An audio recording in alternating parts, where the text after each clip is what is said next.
Hi, my name's Charlie King. I'm with Heroic Fatherhood, and this is your Mentor's Moment. In today's question, a dad asks, how do I get my teenage son to open up to me?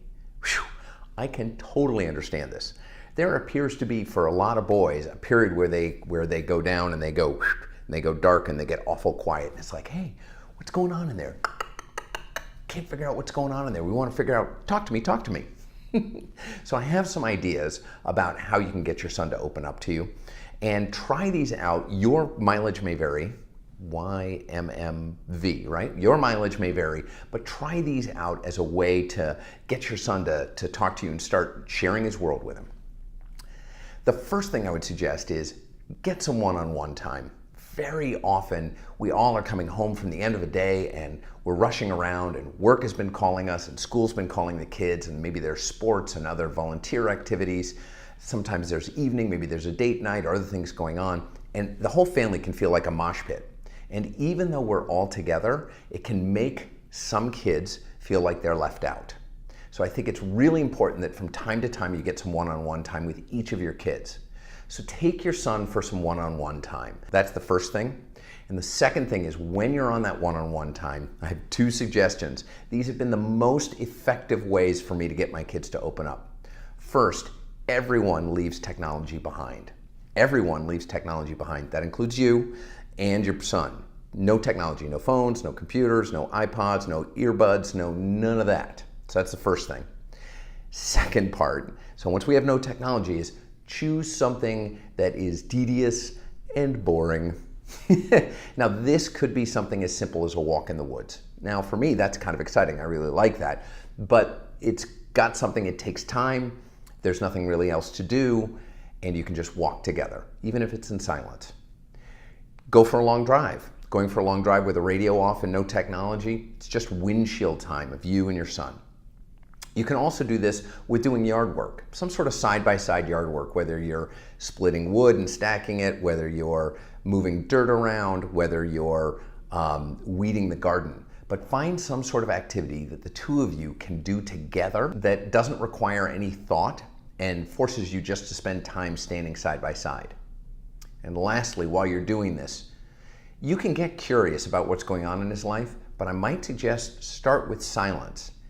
And if you remain silent long enough, they'll say something, and they often open up and start talking about their life. That's my experience. The next suggestion I have for you, ask open-ended questions.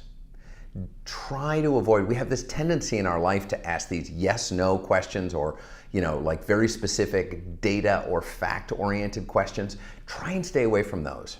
Try and ask open-ended questions like, so how's school going for you these days? Hey, I noticed the team got a write-up in the paper. What does everybody think about that? Or you were super excited about astronomy earlier this year and we haven't had a chance to talk about it. How's that going for you?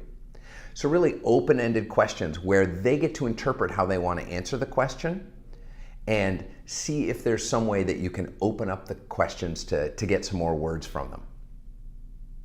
Next thing is allow silence. Silence generally makes us uncomfortable as human beings when we're together with other people.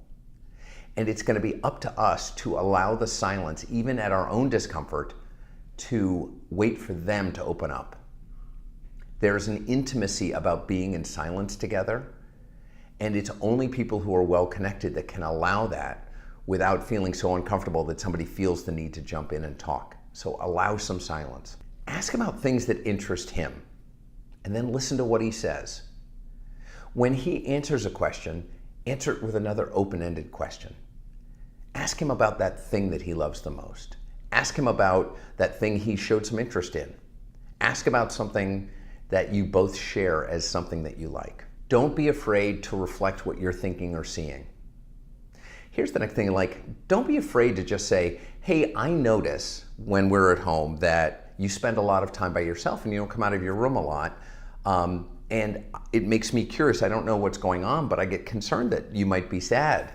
And I'd love to talk to you about it. Is that what's going on? It's okay to ask that as an open-ended question. And it's okay for them to say, no, that's not what's going on. But it's also okay to ask them to add more words.